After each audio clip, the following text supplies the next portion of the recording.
Imagine waking up one morning to find an official letter on your doorstep, demanding rent for property you already own. That's exactly what happened to Jasmine Carter, a woman whose family had quietly built a legacy over decades, but whose neighbors and the HOA had no idea of her true ownership. Story body. Jasmine Carter lived in the heart of Cedarwood, a seemingly quiet suburban neighborhood, lined with identical houses, trimmed lawns, and friendly neighbors who waved when they passed by. To an outsider, it looked like any other middle-class suburb, but Jasmine knew differently. Her family had spent generations acquiring parcels of land throughout the block, a legacy rooted in resilience, foresight, and relentless hard work. Yet despite her careful stewardship, Jasmine had always kept a low profile. She preferred to blend into the background, attending HOA meetings only when absolutely necessary and quietly maintaining her properties without fanfare. Her home was immaculate, her garden vibrant, and her life peaceful. That peace shattered one bright Monday morning. Jasmine stepped onto her porch to find a thick envelope from the Cedarwood Homeowners Association, HOA. Her name was printed in bold letters, alongside an official seal. Curious but calm, she opened it. Her eyes widened as she read the first line. You are hereby required to pay rent for the properties located on Block 7, effective immediately. Jasmine dropped the letter, her mind racing. Rent? For her own properties? She scanned the letter again, hoping it was a mistake. But the HOA had included exact addresses, payment deadlines, and even a threatening note about legal action. For a moment, she couldn't breathe. She thought back to her family history, how her grandmother had fought to buy every parcel on the block when most people in their community didn't have the chance. How her father had spent years managing leases, renovations, and mortgages, all to ensure that their neighborhood remained theirs, despite systemic obstacles and decades of racial discrimination in property ownership. Now, some bureaucratic mistake, or deliberate oversight, was trying to undo all of that. Jasmine's first instinct was disbelief. Could the HOA really try to claim rent from someone who literally owned the block? But the letter was formal, official, and threatening. She knew ignoring it wasn't an option. That afternoon, she visited the HOA office, her heart pounding. The receptionist barely looked up as she handed over the letter. After a long wait, she met with Marlene Whitaker, the HOA manager. I'm here about this notice, Jasmine said, holding up the envelope. It seems inaccurate. Marlene's eyes flickered with mild annoyance. Let me see that, she said, scanning the letter. Huh. This says you're renting from us. But I don't see any ownership documents here. Jasmine's patience thinned. Ownership documents? I have them right here. She handed Marlene a neatly organized folder containing deeds, property titles, and tax receipts, proof that she legally owned every property mentioned in the notice. Marlene's brow furrowed. She flipped through the papers, her voice tight. These can't all belong to one person. The HOA records show different owners for each property. That's because your records are wrong, Jasmine replied calmly but firmly. All these homes are mine. My family purchased them over the years, long before this HOA even existed. The room went silent. Marlene shuffled the papers, occasionally muttering to herself. Jasmine realized this wasn't going to be a simple fix, it was going to expose the HOA's incompetence, and possibly something deeper. Leaving the office, Jasmine felt a strange mix of anger and determination. She didn't just want to correct the mistake, she wanted to make sure the HOA understood exactly who they were dealing with. Over the next few days, word spread through the neighborhood. Rumors swirled about the mysterious woman who owned the block. Neighbors who had barely noticed Jasmine before suddenly took interest, some in awe, others in suspicion. But Jasmine had no time for gossip. She spent long hours reviewing old deeds, tax records, and property maps, everything that could strengthen her case. She reached out to her family, sharing copies of letters, deeds, and historical documents that traced their ownership back decades. Her phone rang one morning. It was her lawyer, Marcus Green, a sharp-minded attorney who had helped the family with property disputes in the past. "Jasmine," he said, voice steady, "this is bigger than we thought. The HOA has been filing misleading documents, claiming ownership over multiple parcels. And some of those parcels aren't just residential, they're commercial properties generating revenue. If they thought they could collect rent, they were about to make a very expensive mistake." Jasmine felt a surge of vindication. She had always known her family's work was valuable, but now, the stakes were higher. The HOA wasn't just wrong, they were trespassing in every legal sense. That evening, she walked her block, observing her properties. Every home, every lawn, every corner told a story of her family's perseverance. The realization hit her, this wasn't just about money. It was about legacy, respect, and reclaiming dignity from a system that had often tried to erase people like her. The HOA thought they could bully Jasmine Carter with threats and paperwork. But they had no idea she was about to turn the tables, and expose decades of hidden agendas. Story body. Jasmine sat at her kitchen table, a laptop open in front of her, spreadsheets and scanned deeds scattered everywhere. Her mind raced as she mapped out a plan. This wasn't just about paying the rent they demanded, it was about asserting her authority and holding the HOA accountable. She remembered the first letter vividly, the bold claim that she owed rent on property she owned. Most people would panic, perhaps pay to avoid conflict. But Jasmine was different. Her family had built this block brick by brick, standing firm against systemic barriers at every turn. She wasn't about to let a few bureaucrats intimidate her now. Her first step was research. Jasmine spent hours combing through HOA records, municipal filings, and historical deeds. She discovered discrepancies, properties listed under incorrect owners, missing tax payments, and, most importantly, evidence that the HOA board had knowingly ignored prior ownership documents submitted by residents. It became clear, the HOA wasn't just careless, they were using intimidation as leverage, possibly to consolidate power and collect revenue they had no right to.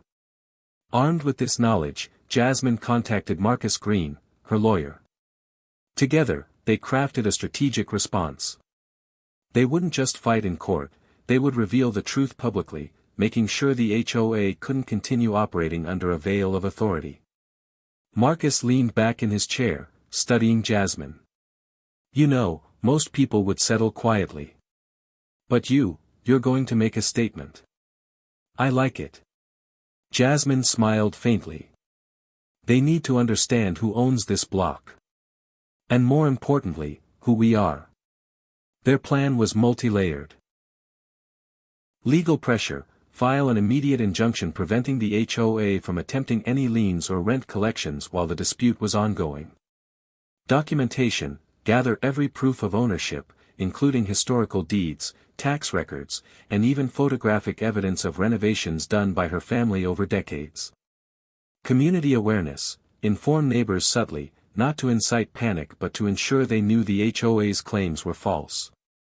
A united neighborhood would strengthen Jasmine's position. The next morning, Jasmine returned to the HOA office, folder in hand. She was calm, confident, and ready to confront them directly. Marlene Whitaker looked up, startled. "Ms. Carter, we received your response."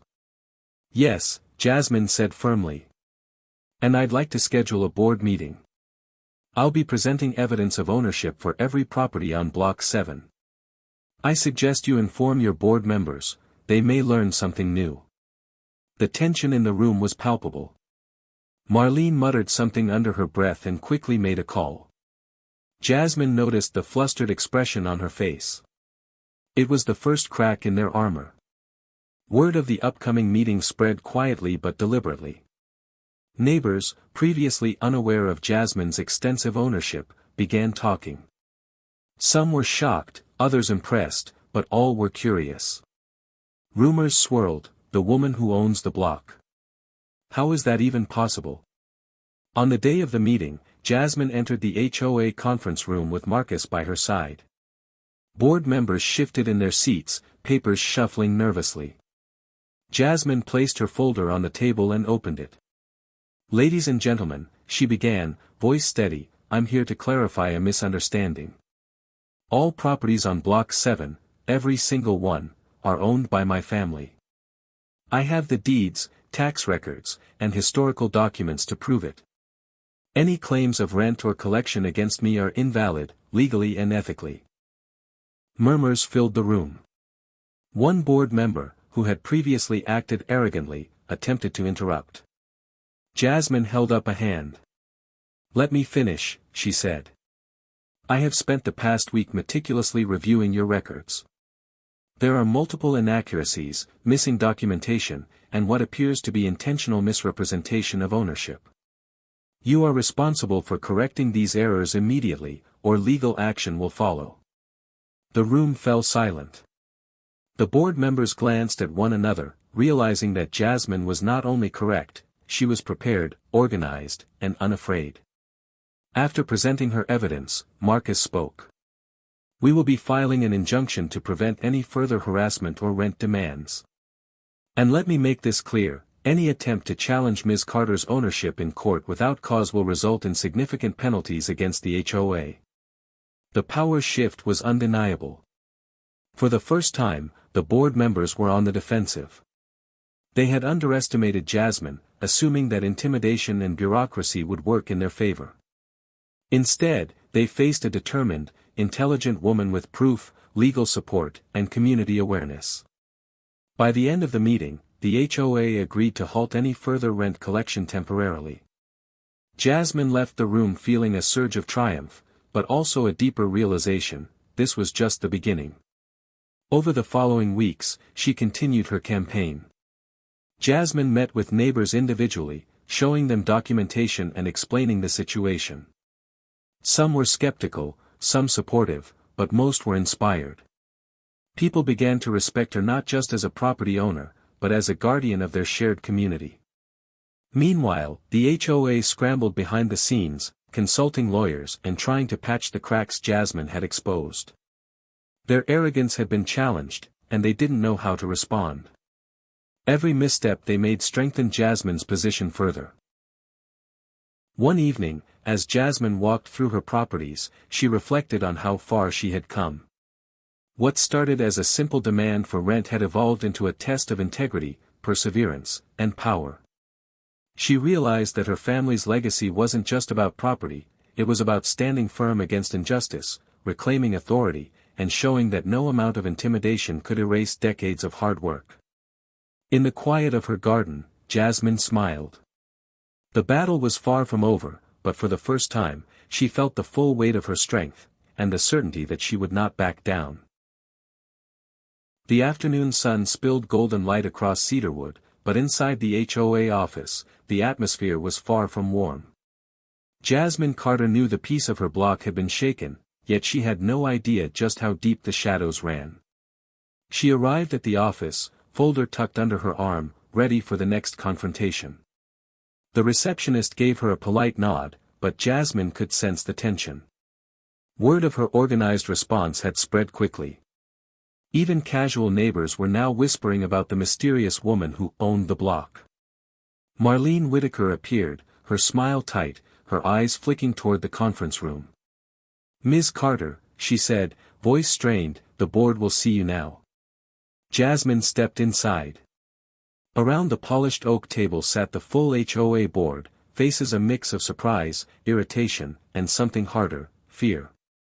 One by one, members avoided her gaze. Jasmine took a deep breath, letting the silence hang just long enough to unsettle them. "I hope you're all ready," Jasmine began, "because we're not here to negotiate a misunderstanding. We're here to confront the truth." A man at the end of the table, Samuel, spoke first, his tone condescending. "Ms. Carter, we understand there may have been some miscommunication regarding the properties, but surely we can." "Miscommunication?" Jasmine's voice cut sharply. "You sent me a letter demanding rent for homes my family has owned for decades. That's not miscommunication. That's an attempt to intimidate and extract money under false pretenses." Whispers rippled across the room. Marcus Green, seated beside Jasmine, watched carefully. He knew the board was underestimating her resolve. Jasmine opened her folder, spreading decades of documents across the table, original deeds, tax receipts, old photographs of her family working on the homes, letters to the HOA, even notarized statements from longtime residents. Every single property on Block 7, Jasmine said, her finger tracing each document, is legally owned by my family. These aren't claims, they're facts. And yet your records show otherwise. How do you justify that? The board shuffled papers nervously. Samuel opened his mouth again, but Jasmine raised a hand. No interruptions. I want to know who authorized these false claims. Marlene swallowed hard. I don't know, she stammered. It may have been a clerical error. A clerical error?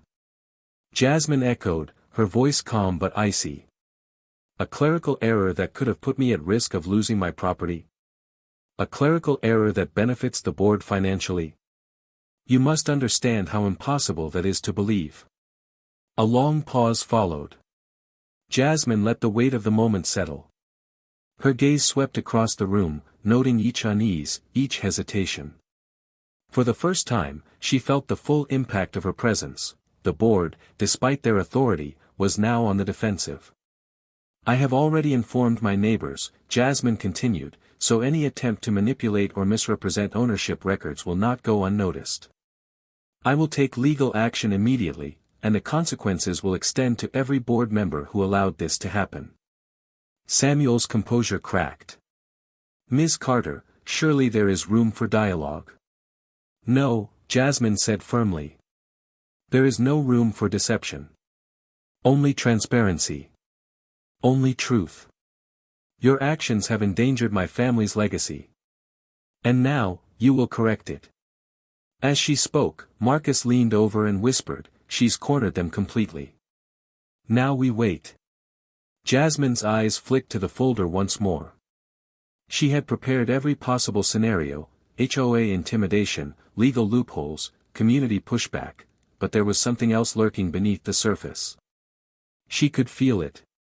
The HOA was hiding something deeper. Later that evening, Jasmine walked through the block. The warm glow of streetlights lit familiar sidewalks. Children played, neighbors waved, and for a moment, it felt like nothing had changed. Yet Jasmine knew better. Behind the calm exterior of the HOA board lay ambition, greed, and perhaps corruption. Her phone buzzed. Marcus's name flashed on the screen. Jasmine, he said, voice urgent, I've been looking into the board's financial records. You're not going to believe this. Some of these properties have liens, some revenue streams are misreported, and it looks like there's intentional falsification to collect from unsuspecting owners. Jasmine's heart quickened. They're trying to profit from deception, she said softly, almost to herself. This is bigger than I thought. And it's not just you, Marcus added. There are other residents who've been quietly targeted. You might be the first to challenge them, but you're not the only victim. Jasmine clenched her fists. She had expected resistance, maybe even hostility, but this was a systematic abuse of power. Her mind raced with strategy, expose the corruption, rally the community, and reclaim not just her property, but the integrity of the entire block. That night, Jasmine lay awake, the document spread across her bed like a battlefield map. She visualized every meeting, every confrontation, every possible move. The board had underestimated her, and now, she would turn that underestimation into their undoing.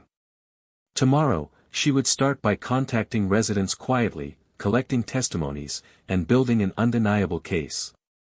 And when the HOA thought they had the upper hand, Jasmine would be ready.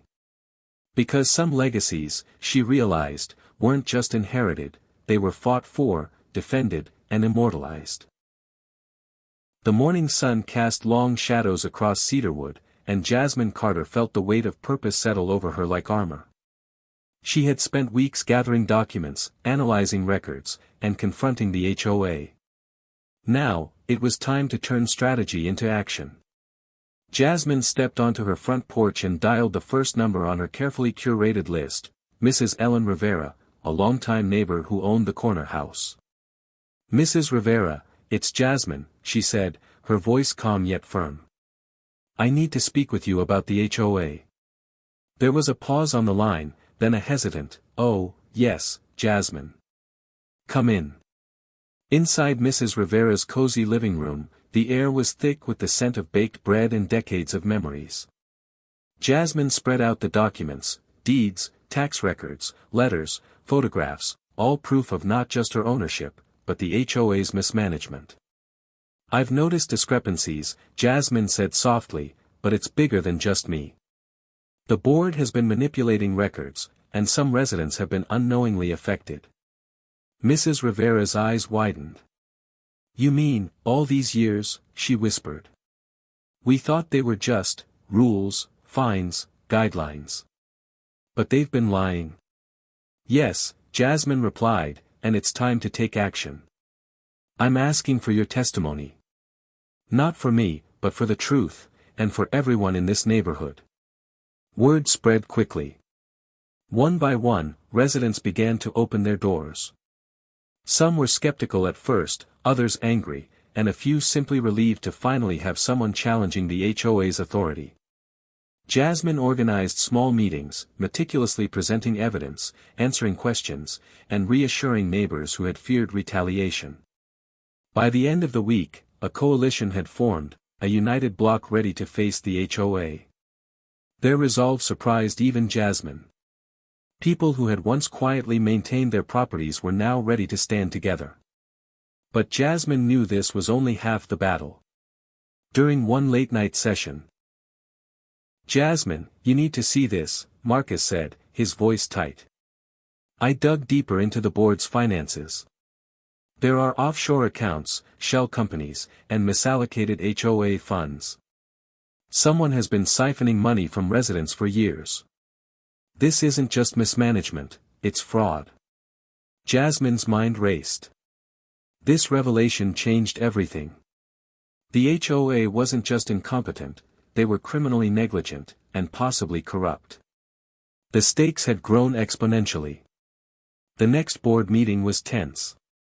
Jasmine entered the room with Marcus at her side, neighbors filling the back rows in quiet solidarity. The board members shifted uncomfortably as she laid out her case. "This is more than a property dispute," Jasmine declared, voice carrying authority. "This is about integrity, justice, and accountability. Your actions have endangered lives, misrepresented ownership, and manipulated residents. And we have evidence." Documents were presented, photos displayed, financial records revealed. Murmurs turned into gasps. The board members' faces paled as each layer of deception was uncovered. Samuel tried to speak, but Jasmine interrupted, calm yet commanding. "Save your excuses. We are giving you the opportunity to make this right voluntarily. Otherwise, legal action and full disclosure will follow. The community is united, and the evidence is irrefutable." The room was silent except for the rustle of papers and the hum of the overhead lights. Jasmine felt a surge of satisfaction. Cedarwood had become more than her family's block, it was now a symbol of resilience, vigilance, and truth. That evening, Jasmine walked the streets, observing neighbors talking quietly, exchanging hopeful glances.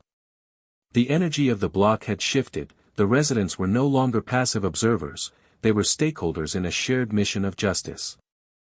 In the quiet of her home, Jasmine reflected on the journey. From a single threatening letter to mobilizing an entire neighborhood, she realized the true power of knowledge, preparation, and courage.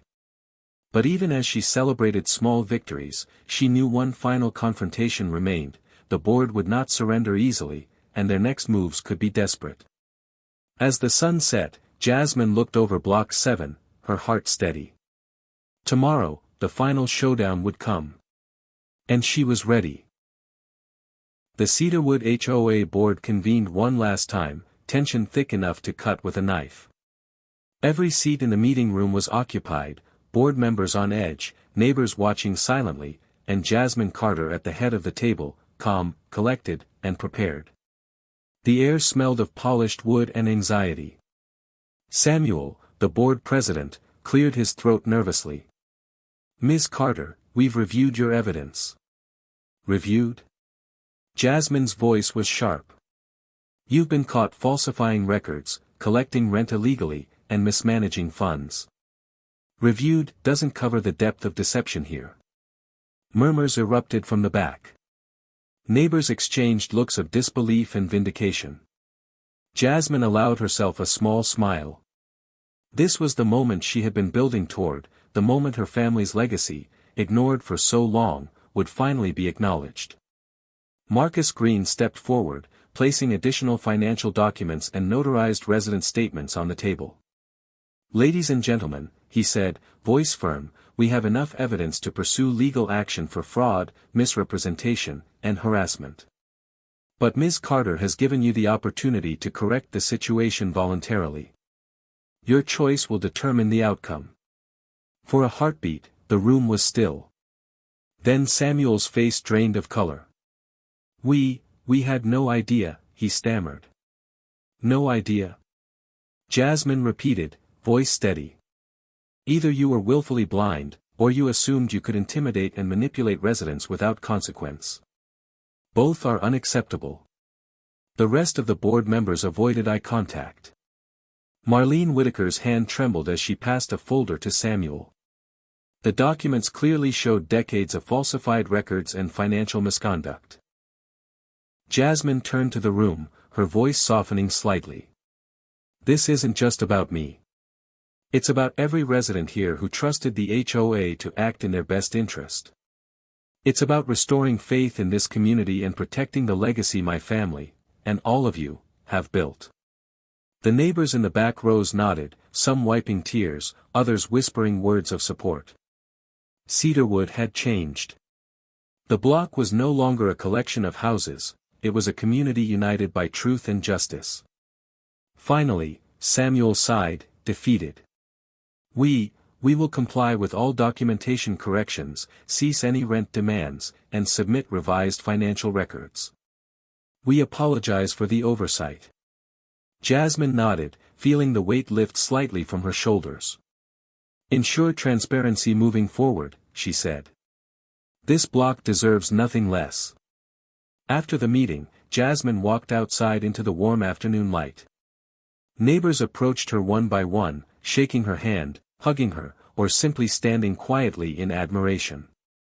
She realized that her battle had inspired more than just legal compliance, it had awakened a sense of ownership and pride among everyone on the block. Weeks later, the HOA had been restructured. A new board was elected, including several residents who had supported Jasmine throughout her campaign. Policies were rewritten, records corrected, and the shadow of intimidation lifted from Cedarwood. Jasmine's family legacy was no longer a quiet secret, it was recognized, respected, and protected. And though she had achieved victory, Jasmine knew the real triumph lay in the community she had helped unite, neighbors who now understood that vigilance, courage, and truth could change the course of history. As the sun set over Block 7, Jasmine stood on her porch, looking at the homes that her family had fought so hard to preserve. Children laughed in the streets, families tended gardens, and for the first time in decades, the block felt alive with freedom, security, and dignity. Jasmine smiled, feeling a deep sense of fulfillment. The HOA had tried to challenge her, to diminish her family's legacy, but they had underestimated her preparation, her resilience, and her unwavering sense of justice. Cedarwood would never forget the woman who owned the block, but more importantly, it would never forget the power of standing up for what is right. And as Jasmine turned to enter her home, she knew this was only the beginning, not just for her, but for every resident who had found the courage to reclaim their voice. The legacy was safe. The block was hers, and theirs, and Cedarwood would shine brighter because of it.